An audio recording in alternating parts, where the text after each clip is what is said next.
Saya tertarik oleh ucapan seorang ahli tasawuf dan ulama sekaligus. Saya maaf lupa namanya. Saya kira dia Al-Habib Abdullah bin Wahid. Beliau berkata, "Law ghaba 'anni an-nabi lahza, ma a'dadtu nafsi minal muslimin." Andai kata wajah atau ingatan Nabi SAW sirna dari ingatanku 1 detik saja, maka sulit aku akan mengaku lagi sebagai muslim. Begitu konsekuennya seorang mukmin. Sebab Nabi, wajah Nabi, gambaran Nabi, semua asosiasinya kepada Rasulullah SAW. Tafsiran kalimat tadi adalah tiap langkahnya beliau membayangkan Nabi, tiap geraknya, tiap bicaranya, duduknya, bangunnya, semua membayangkan Nabi. Berpapasan dengan seorang muslim di tengah jalan, dia ingat Nabi, dia ucapkan Assalamualaikum, sebab beliau memerintahkan. Kalau sudah berdiri bersama, dia berjabatan tangan, ingat kepada beliau tentang sunnatul musafahah. Keluar rumah, masuk rumah, makan, habis makan, maaf, masuk kamar mandi, keluar dari kamar mandi, akan tidur, bangun tidur, dan tiap detik, tidak mungkin 1 detik akan kosong dari ajaran Nabi, dari ta'lim Rasulullah SAW. Sehingga Anda bisa membayangkan beliau waktu itu. Ma'asyiral muslimin, itu yang termasuk sunan atau mustahabbat, belum yang wajibat. Bagaimana kalau beliau sholat? Bagaimana kalau beliau pergi haji? Apa yang dikerjakan? Bagaimana beliau menoleh ke belakang kalau dia menjadi imam, atau sewaktu beliau menjadi imam mengatakan sawwu sufufakum fa inna taswiyata sufufi min iqamati shalah. Itu kita mesti ikut 100%, dan kita bayangkan wajah beliau menoleh ke belakang. Ma'asyiral muslimin, itu yang wajibat. Ada lagi yang lebih dari itu, yang prinsip, dan prinsipnya prinsip, yaitu tauhidullah, aqidah al-wahdaniyah, keesaan Allah. Itu ajaran beliau yang paling prinsip. Yang kedua, mempersatukan umatnya di mana saja kita berada. Usahakan ke situ. Tidak boleh kita lepas tugas ini. Memang yang menjatuhkan atau yang merobohkan satu bangunan lebih cepat dan lebih mudah dari yang membangun. Tapi kita harus sabar. Ini bangunan dibangun 2 tahun, bisa kita ratakan dengan tanah dalam 3 detik. Lebih dari itu sedikit. Yang memecahkan, yang memberantakan umat. Apalagi kalau punya modal cukup, lebih cepat dari yang akan mempersatukannya kembali. Tapi tadi salah satu penyambut, barangkali dari waktu Asatilah, Al-Ustaz Muhammad bin Alawi, mengatakan tasbiru. Ada 2 yang mesti kita pegangi di zaman ini. Wa in tasbiru wa tattaqu la yadurukum kaiduhum syai'an. Kalau Anda betul-betul sabar dan takwa kepada Allah, artinya Anda dengan Allah sudah memperhitungkan apa yang Anda lakukan, tidak ada kesalahan, maka tasbiru, tunggu kemenangan dan kelapangan daripada Allah Subhanahu wa taala. Ma'asyiral muslimin, peringatan Maulid harus menjadi momen renungan menguasai pikiran kita, seperti apa yang dikatakan oleh Al-Habib tadi. Membayangkan tangan beliau waktu diangkat berdoa, membayangkan wajah beliau kala tersenyum. Mengapa wajah beliau juga dijadikan oleh Allah wajah terbagus? Bukan akhlaknya saja, bukan gerak-geriknya, tetapi wajahnya juga bagus. Sebab para awam bisa menarik hati, bisa tertarik dengan membayangkan wajah yang begitu bagus, seperti juga di zaman beliau masih hidup. Ma'asyiral muslimin, membayangkan wajah beliau kala tersenyum dan membayangkan betapa seriusnya beliau mengumpulkan para sahabat di masjid yang baru beliau bangun di Madinah. Untuk apa? Untuk difusikan dalam wadah ukhuwah Islamiyah yang besar. Di situ ada Muhajirin, ada Ansar. Di situ ada Bilal bin Rabah, si kulit hitam. Di situ ada Suhaib Ar-Rumi, si kulit merah putih. Di situ ada Salman Al-Farisi, si kulit kuning. Dan di situ orang-orang Arab yang berkulit sawo mata. Internasional, ini kulit internasional, semuanya dikumpulkan, difusikan menjadi ummatan wahid. Ketahuilah bahwa ajaran beliau yang paling penting, yang paling prinsip, agar kita minimal mengerti dan hati-hati, tidak sampai mereskirnya dengan sesuatu yang menjadikan kita fatal. Ma'asyiral muslimin, pokok yang paling penting dari ajaran beliau adalah doktrina keesaan Allah. Aqidah tauhid, artinya satu zat yang harus kita yakini wujudnya sebagai zat yang maha super, maha kuat, maha tunggal, menciptakan kita dari tiada, kemudian mematikan kita dan membangkitkan kita kelak untuk menerima balasan di hari kiamat kelak. Dalam doktrina ini tercakup rukun-rukun iman dan Islam. Yang kedua, satu umat yang bernaung di bawah satu zat tadi. Jadi umatnya harus menunggal dengan sebab dengan sesama mereka. Allah berfirman, wa inna hadhihi ummatukum ummatan wahidah wa ana rabbukum fattaqun. Dan sesungguhnya sebenarnya umatmu ini adalah umat yang satu dan aku adalah Tuhanmu, maka takwalah kepada-Ku. Dan semua gerakan umat ini harus juga satu, ditujukan kepada Allah Subhanahu wa taala. Dalam rangka inna salati wa nusuki wa mahyaya wa mamati lillahi rabbil alamin. Salatku, ibadahku, hidup dan matiku semua itu untuk Allah Rabbul Alamin. Namun ummah wahidah ini harus punya seorang sesepuh, seorang panutan dari kalangan ulama yang representatif, penunjuk jalan menuju kepada Allah.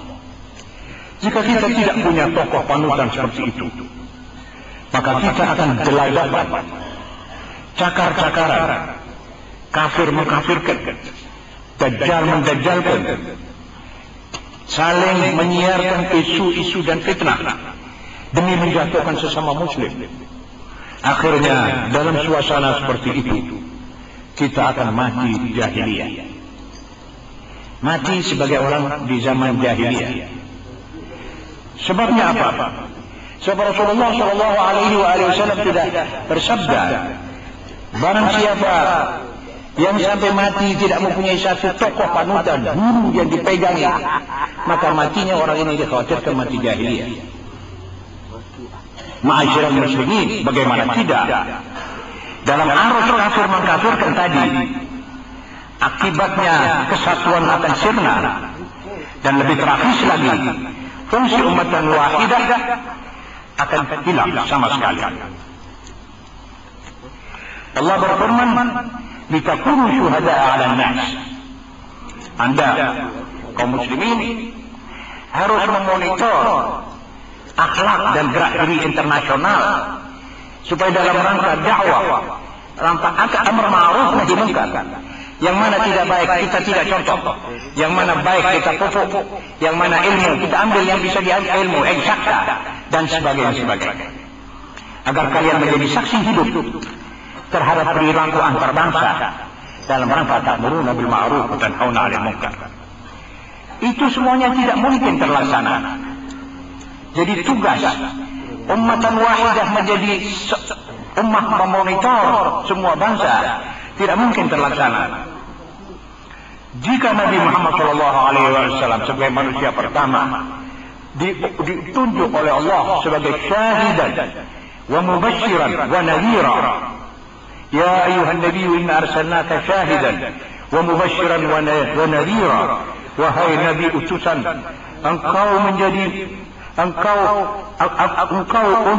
aku utus engkau untuk menjadi pengawas dan saksi, pemberita gembira dan pengacam.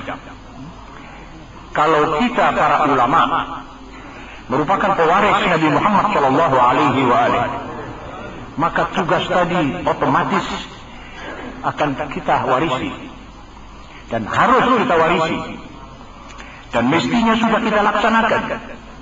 Tetapi sunnatullah tidak mungkin dirubah. Allah tidak akan merubah hukum tata suryanya misalnya karena umat Islam. Karena umat Islam belum sholat asar itu matahari dilambatkan terbit. Itu tidak mungkin. Dia akan berjalan sebagaimana mestinya. Karena hukum Allah akan berjalan dengan hukum sebab dan akibat. Akibatnya, jadi karena kita belum dapat hidup sebagai satu umat dan satu akidah, satu pikiran, satu tujuan, satu perasaan, satu hati di bawah petunjuk dan pimpinan seorang ulama yang bisa mengajak kita ke dalam jalan Allah.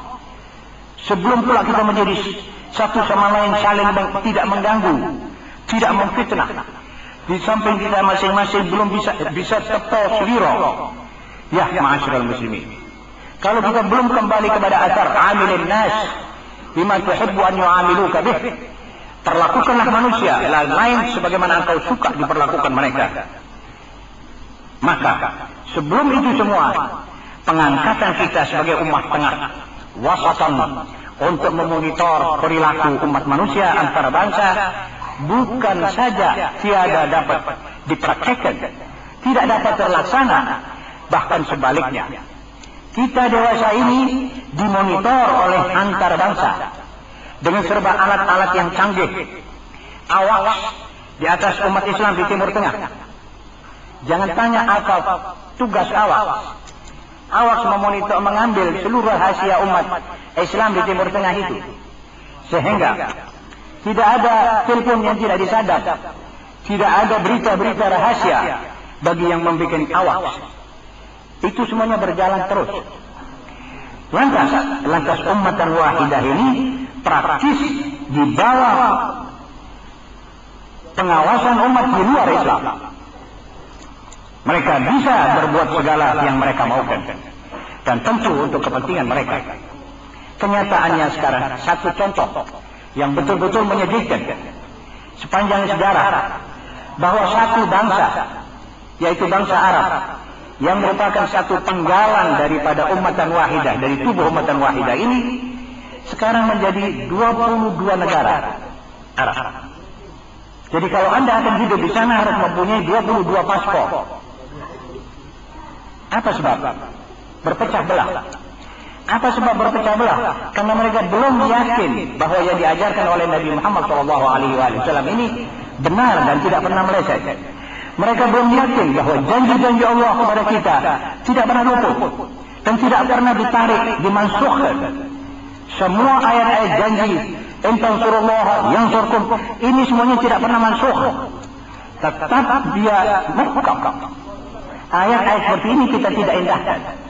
Dan kita terpengaruh oleh nafsu serakah. Ingin keuntungan pribadi. Ingin itu dan semuanya itu akan mengganggu persatuan. Karena kita ada nafsu yang serakah. Kita akan mengganggu kepentingan saudara kita. Pernah Rasulullah SAW bersabda, "La yu'minu ahadukum." Tidak beriman salah seorang di antara kamu kalau dia tidur nyenyak kenyang sedang tetangganya belum makan. Tidak beriman seorang daripada kamu kalau tetangganya tidak aman dari godaan dan gangguannya. Man la ya'manu jaruhu bawa'iqah. Ini ahadits sahihah. Ma'asyiral muslimin, kembali pada monitor, itu umat Islam di mana-mana mendapatkan ini. Di Indonesia pun kedengarannya ada suara-suara yang mencoba mau merongrong tataan republik kita untuk memasukkan tim-tim ke dalam wilayah kita kembali. Mereka gunakan dalih hak asasi manusia. Seluruh dunia tahu bahwa tim-tim adalah bekas jajahan. Sedang penjajahan dengan hak asasi manusia saling mematikan, tidak bisa dikompromikan. Sungguh janggal jika penjajah meneriakkan dalil hak asasi beberapa gelintir orang-orang timur sana. Juga kebangkitan putra Palestina melawan Yahudi dianggapnya teror oleh Israel. Orang yang mau menarik kembali hak mereka untuk menempati buminya dikatakan teror, tapi penjajah berbuat begitu karena dia kuat dan mempunyai serba alat kuat. Jangan bicara tentang Afrika Selatan, Vietnam, dan Kashmir dan lain-lainnya. Itu semua karena ayat litakunu syuhada'a 'alan nas yang dibebankan atas bau kita sebagai ummatan wasatan tidak terrealisir. Karena kelengahan kita akan syarat-syarat menjadi ummatan wasatan dan syuhada. Akhirnya yang menentukan hak asasi sekarang adalah suatu lembaga di Inggris. Maka kaburlah makna dan tujuan daripada hak asasi itu. Ma'asyiral muslimin, kita adalah umat masa kini dan masa depan. Jika kita berpegangan dengan kedua prinsip ajaran Nabi Muhammad SAW. Tetapi jika kita hidup tentang perenang, bermusuh-musuhan, di bawah tekanan emosi dan serba benda, atau hidup di bawah rahmat sesuatu masa, maka keadaan kita akan tetap demikian sampai ada perubahan yang kita lakukan. Baru Allah akan merubah nasib kita di dunia ini. Allah berfirman, wa sadaqallahul azim, innallaha la yughayyiru ma biqaumin hatta yughayyiru ma bi anfusihim. Kita alhamdulillah masih merupakan kelompok terbaik seperti yang difirmankan oleh Allah pada awal kelahiran kita. Kuntum khaira ummatin ukhrijat lin-nas. Kamu wahai umat Islam adalah sebaik-baik umat yang diunculkan di tengah-tengah manusia. Ta'muruna bil ma'ruf. Tapi syaratnya kita menyerukan kepada kebaikan, mencegah pada kejahatan, dan tidak lumer dalam kebudayaan serba benda seperti sekarang ini. Marilah kita mengatur diri, ingat selalu kepada Rasulullah SAW, supaya kita bisa segera muncul di tengah umat manusia di mana-mana sebagai teladan yang baik, di masjid-masjid, di rumah-rumah tangga, di masyarakat, di lembaga-lembaga kenegaraan, di kalangan ilmuwan, di kalangan dakwah dan ahli-ahli fikih. Ma'asyiral muslimin, kita harus mempromosikan peradaban yang bersendikan wahyu. Kita harus mempromosikan peradaban yang bersendikan wahyu yang dibawa oleh Sayyidina Muhammad SAW. Setelah jelas bahwa salah satu dari dua filsafat besar di dunia sudah hampir gulung tikar, salah satu dari sistem hidup yang dianut oleh superpower telah mulai mundur teratur, bahkan sudah gulung tikar, yaitu komunisme. Sudah mengiyakan semua yang dimaukan oleh Barat. Timur sudah tidak mempunyai daya. Tata warsawa akan dibubarkan. Sudah sanggup akan dibubarkan. Itulah komunisme. Konon pakar-pakar ekonomi di Soviet akan mulai mempelajari sistem ekonomi Islam. Saya kira peradaban Barat yang hanya unggul di bidang teknologi saja akan mengalami nasib yang sama atau paling tidak berkemiripan dengan yang pertama. Sebab dunia tidak mungkin diatur dengan memproduksi serba macam senjata yang konvensional. Ala Charter dan istrinya Nyonya Dubois tidak mungkin, kecuali kalau jagat ini sudah sepakat untuk hidup berpaham marga satwaisme. Na'udzubillah min dzalik. Namun Allah Subhanahu wa taala berfirman, "Wa sadaqallahul azim, innallaha la yuslihu 'amalan mufsidin." Allah tidak akan membajani pekerjaan orang yang durjana,